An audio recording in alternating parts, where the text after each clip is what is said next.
Hello student, welcome to আড্ডা 24/7 WBCS topper official YouTube চ্যানেলে।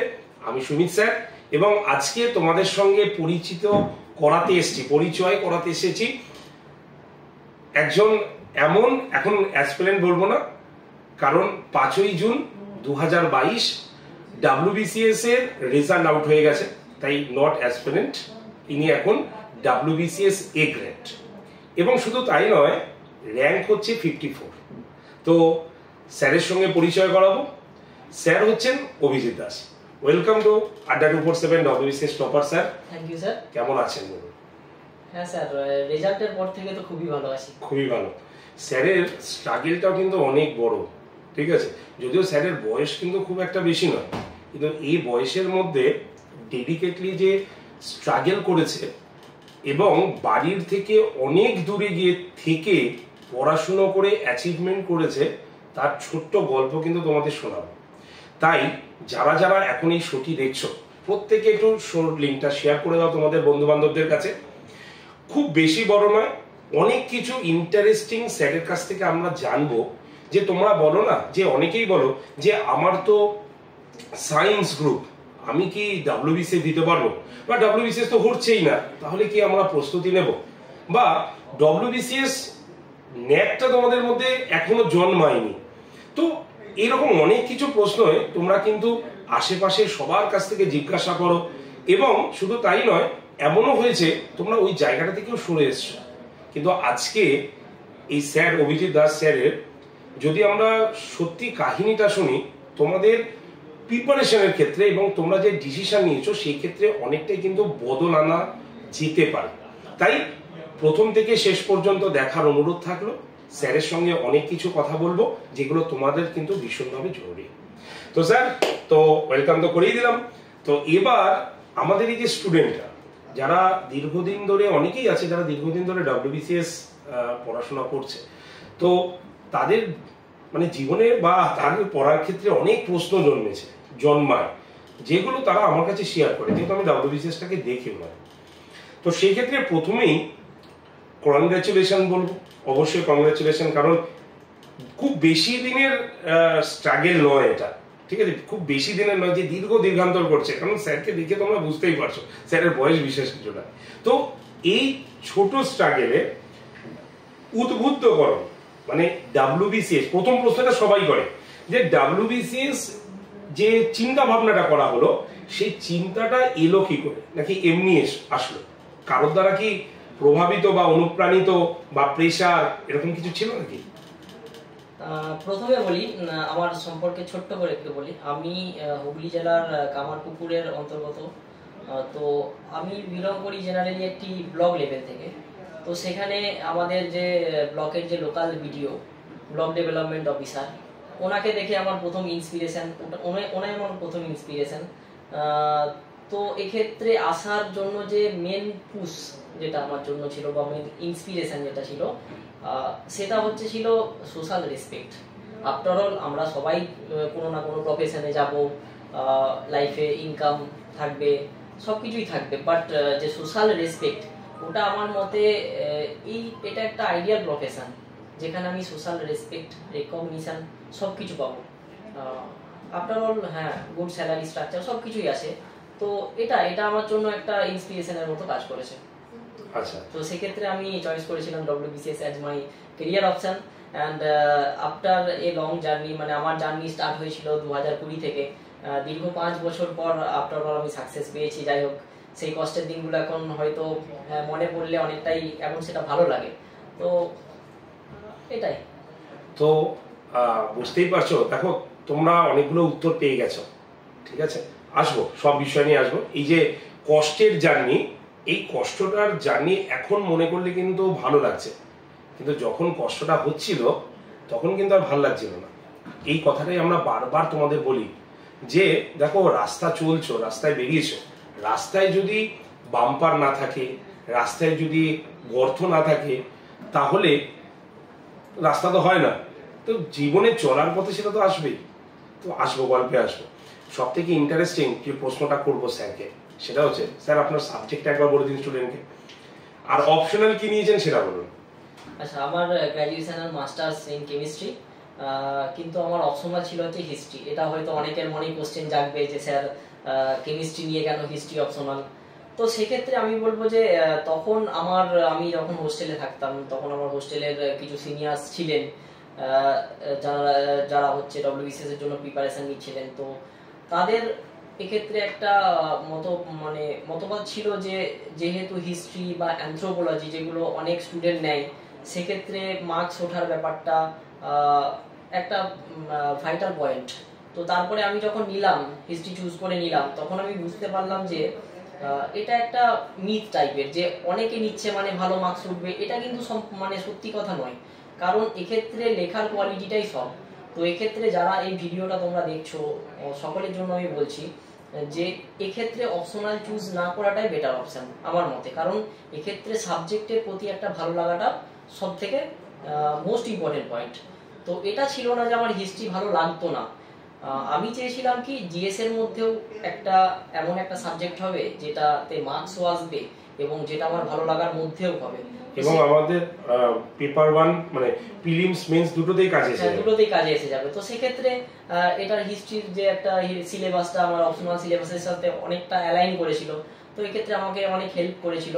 But 2020 সালে ছোট্ট একটু বলি যে 2020 সালে আমার প্রিলিমস মেন্স ক্লিয়ার হয়েছিল, বাট ইন্টারভিউটা ক্লিয়ার হয়নি। তো সেক্ষেত্রে গ্রুপে সার্ভিস পাওয়ার জন্য অপশনাল তো কতটা ভাইটাল পয়েন্ট সেটা তো যারা ডব্লিউবিসিএস অ্যাসপিরেন্ট তো সবাই জানে। তো সেক্ষেত্রে আমার মনে হয়েছিল যে অপশনালে কোথাও একটা ল্যাক করছে। তো সেক্ষেত্রে এক্সপার্টাইজ একটা লাগবে, কারণ এখানে অ্যান্সার রাইটিং একটা ভাইটাল পয়েন্ট একটা।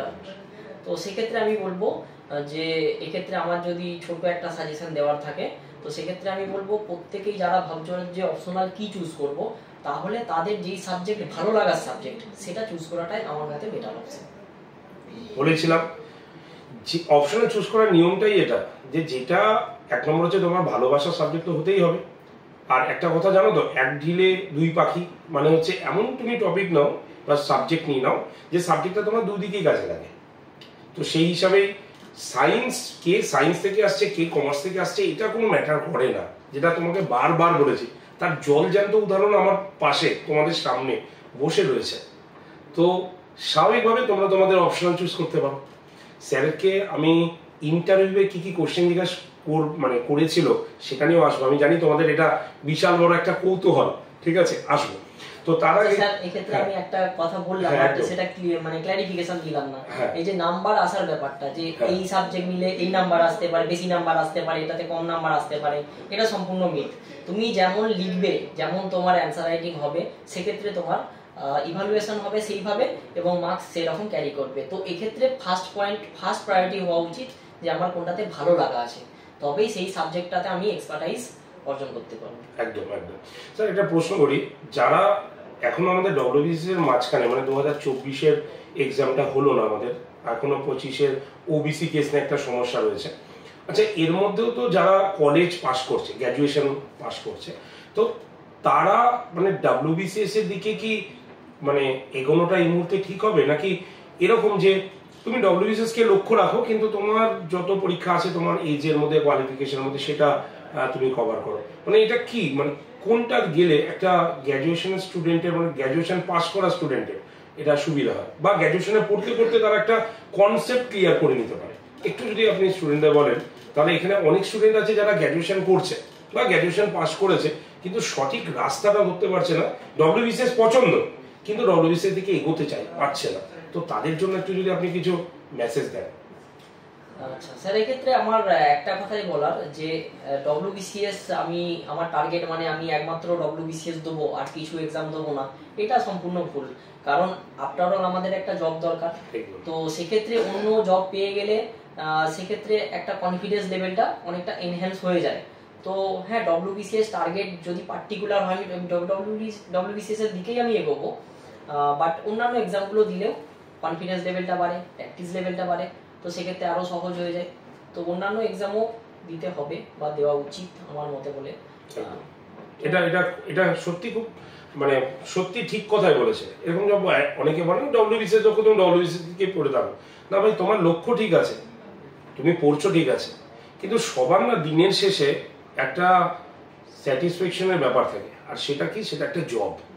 তো অবভিয়াসলি তুমি ডব্লিউবিসিএস অন্য চাকরি করার পরেও তুমি ডব্লিউবিসিএস পড়তে পারো, তো এটা নিয়ে ব্যাপার নেই। তবে ডব্লিউবিসিএস লক্ষ্য যখন তুমি এগো, কিন্তু আশেপাশের পরীক্ষাগুলো তুমি কভার করো, ঠিক আছে। নেক্সট প্রশ্নতে যাই। স্যার, এখন আপনার জয়েনিং দেয়নি, মোটামুটি এসে যাবে, তো জীবনে চলার পথে তো বিভিন্ন বাধা বিপত্তি আছে, বিভিন্ন রকম প্রেশার আসবে, এবং আমরা অনেক ডব্লিউবিসিএস অফিসারদের সঙ্গেও এরকম শো করেছি, তারা অন ক্যামেরায় বলেছে যে যতটা দেখতে ভালো লাগছে তার উপরে বেশি প্রেশার। তো স্যার এখানে আফসোস হচ্ছে না তো, মানে এই বিষয়টা নিয়ে যে এখন খুব ভালো লাগছে কিন্তু পরে দেখা গেল এত প্রেশার, তো সেই ক্ষেত্রে ওভারকাম কি করে করা যেতে পারে? আচ্ছা স্যার, এই এই বিষয়ে আমি প্রথমে বলি যে আজ যে এক্সামটা কোয়ালিফাই করেছি বা আরও যারা কোয়ালিফাই করেছে বা আগামী দিনে যারা করবে, তো ডব্লিউবিসিএস টোটাল এক্সাম প্রসেসটা অনেকটাই লেন্দি হয়ে গেছে আগের তুলনায়। তো এক্ষেত্রে এই যে দীর্ঘ সময় মানে প্রিপারেশন মেনটেন করে, মেন্টাল হেলথকে মেনটেন করে, এই যে একটা হিউজ প্রেসার অলরেডি নিতে নিতে আমরা অভ্যস্ত হয়ে গেছি সকলে, বা অ্যাসপিরিয়েন্ট যারা আছে, যারা এই ভিডিওটা দেখছে বা যারা অলরেডি সাকসেসফুল হয়ে গেছে, সবাই ফিল করতে পারছে যে আমাদেরকে কি প্রেসারের মধ্য দিয়ে জার্নিটা আমাদের করতে হয়। তো আমরা একটা স্টেপ পাস করেই গেছি অলরেডি আমরা হিউজ প্রেসারের মধ্য দিয়েই আমরা এসেছি, এতটা পথ এসেছি বা এতটা পথ এগোচ্ছি।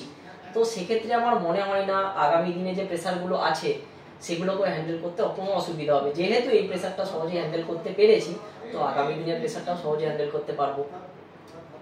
নিজের প্রতি না কনফিডেন্সটা সবথেকে বেশি দরকার। নিজের প্রতি কনফিডেন্স যখনই শেষ হয়ে যাবে তো ভাববে যে সবকিছু শেষ। তো এই প্রশ্নটা আমার সত্যি কোনো প্ল্যানে ছিল না, হঠাৎ করে এলো, তোমাদের জন্য করলাম। ইন্টারভিউয়ের প্রশ্ন শুনবে তাই তো স্যার? সবাই এই জিনিসটার প্রতি সবার একটা আলাদাই একটা ইন্টারেস্ট। স্যার ইন্টারভিউতে কি জিজ্ঞাসা করেছে? আচ্ছা, ইন্টারভিউ বাংলায় হয়েছে না ইংলিশে হয়েছে? তো একটু যদি স্টুডেন্টদের বলো, ছোট করে যদি বলে দেয়। আমার ক্ষেত্রে ইন্টারভিউটা কিন্তু পুরোটা ইংলিশে ছিল। তো আমাকে কোশ্চেন অনেক কিছুই করা হয়েছিল, বিভিন্ন ধরনের করা হয়েছিল। তো প্রথম থেকে বলি, যখন এন্টার করলাম রুমে, চেয়ারম্যান ম্যাম আমাকে সেভাবে ইন্ট্রোডাকশন কিছু চাননি। তো উনি জিজ্ঞাসা করলেন আমার কারেন্ট মানে কি করছি আমি এই বিষয়ে। তো আমি বললাম ম্যামকে। তারপরে একজন স্যার শুরু করলেন, কিছু কোশ্চেন করলেন যে কতজন ছিলেন মানে ইন্টারভিউ? টোটাল আমার প্যানেলে 4 জন ছিলেন, চেয়ারম্যান ম্যাম এবং 3 জন স্যার ছিলেন। ওকে।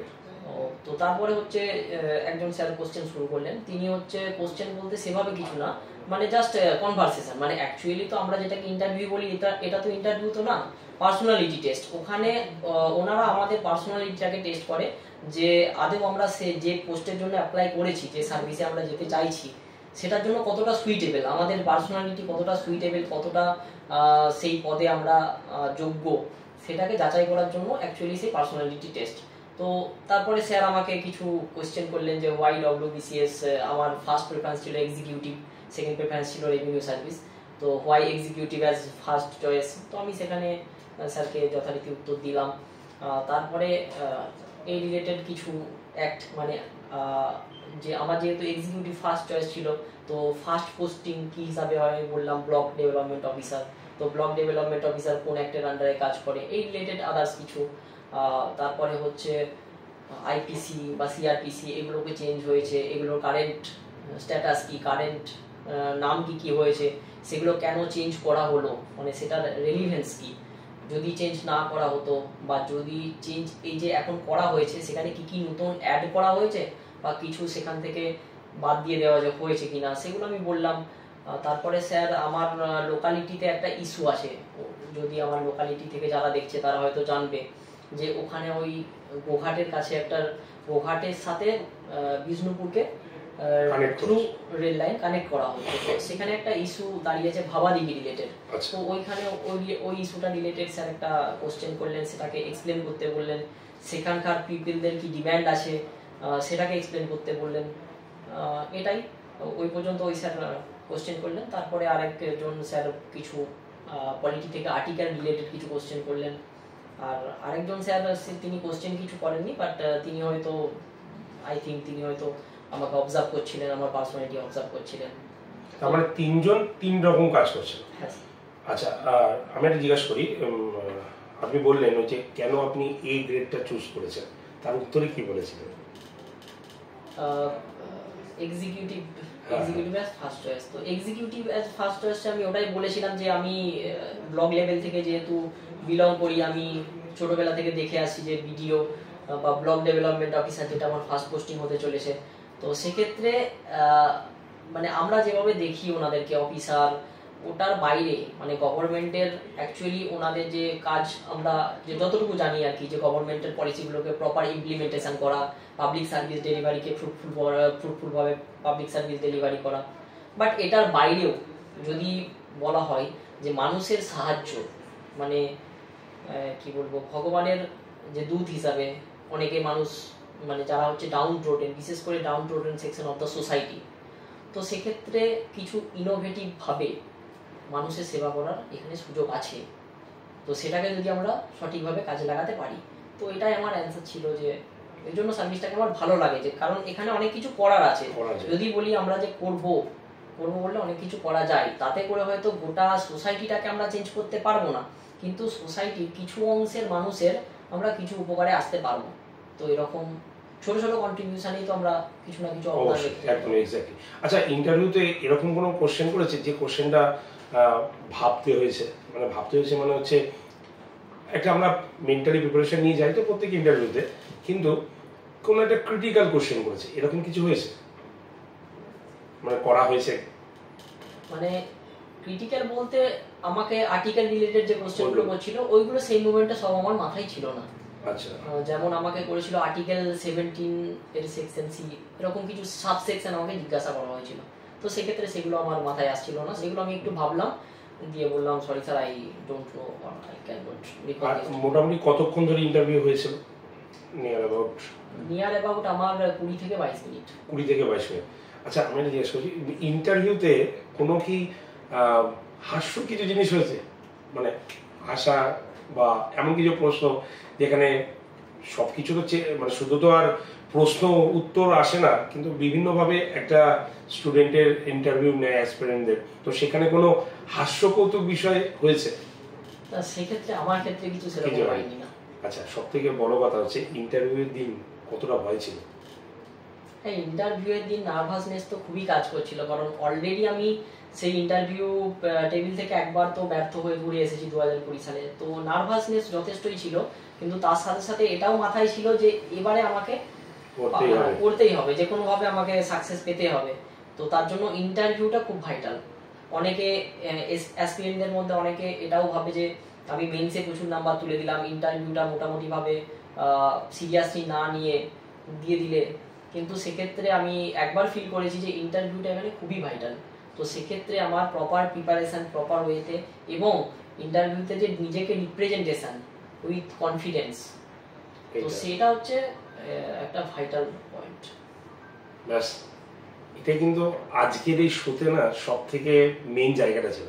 সবাই ডব্লিউবিসিএস নিয়ে অনেক রকমই কথা বলে, কিভাবে পড়তে হবে সবাই মোটামুটি কম বেশি জানে, কিন্তু এই যে লাইভ এক্সপিরিয়েন্স যেটা, সেটা তোমার কিন্তু যে কোনো ইন্টারভিউয়ের ক্ষেত্রে একটা বিশাল বড় কিন্তু অ্যাচিভমেন্ট দেবে।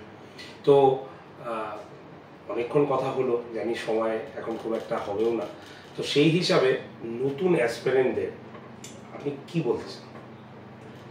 নতুন অ্যাসপিরেন্টদের একটা কথাই বলবো আমি, যে যেহেতু এখন ডব্লিউবিসিএসটা এখন একটু লেন্দি প্রসেস হয়ে গেছে, তো হাল ছাড়া চলবে না, হাল না ছেড়ে এগিয়ে যেতে হবে। হ্যাঁ, পেশেন্স, এটা আমাদেরকে জানতে হবে যে আমরা আজ এই সার্ভিসে যাচ্ছি, সেই সার্ভিসে পেশেন্স একটা ইম্পর্টেন্ট, একটা ভাইটাল ক্যারেক্টার।